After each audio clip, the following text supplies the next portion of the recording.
कन्याओं को गलती से भी ना खिलाएं ये 3 चीज। नवरात्रि के 9 दिनों में देवी दुर्गा की पूजा आराधना की जाती है।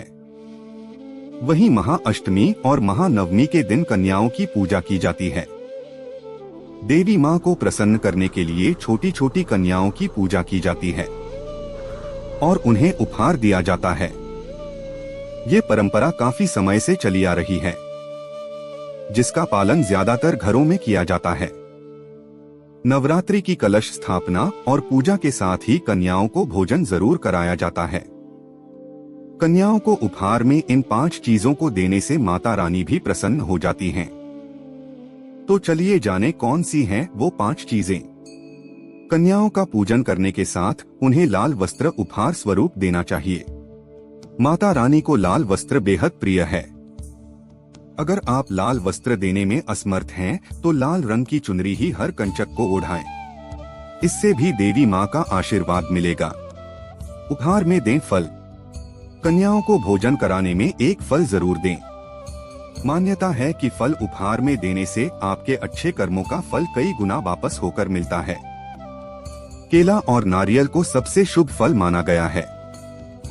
केला विष्णु भगवान का प्रिय है, तो वहीं नारियल देवी मां को पसंद है। इसलिए इन दोनों को ही दान में देना चाहिए।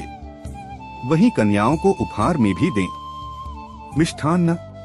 प्रसाद स्वरूप कन्याओं को किसी एक तरह का मिष्ठान्न जरूर खिलाना चाहिए।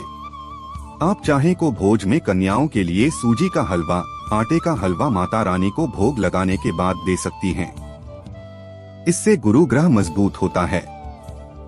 मिष्ठान्न। प्रसाद स्वरूप कन्याओं को किसी एक तरह का मिष्ठान्न जरूर खिलाना चाहिए।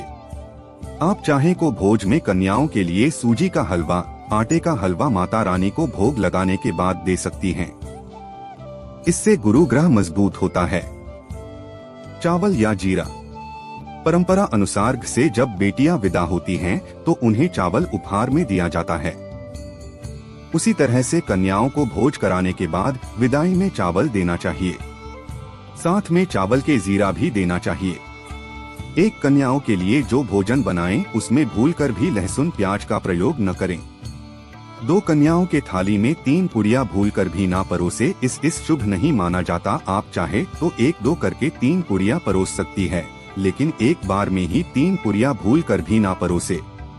कन्या पूजन के लिए कन्याओं के थाली में बाजार से खरीदी हुई चीजें जैसे जलेबी, दही और पुड़िया नहीं परोसनी चाहिए, क्योंकि बाजार से खरीदी हुई चीज शुद्ध नहीं होती। इससे माता रानी नाराज हो सकती है और आपका पखंडित हो सकता है। इसीलिए आप अपने घर पर ही शुद्ध सात्विक भोजन बनवाएं और इसे कन्याओं की थाली में परोसी चाहिए।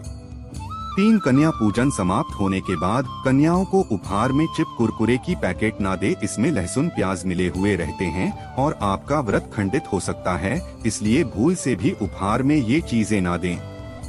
धन्यवाद।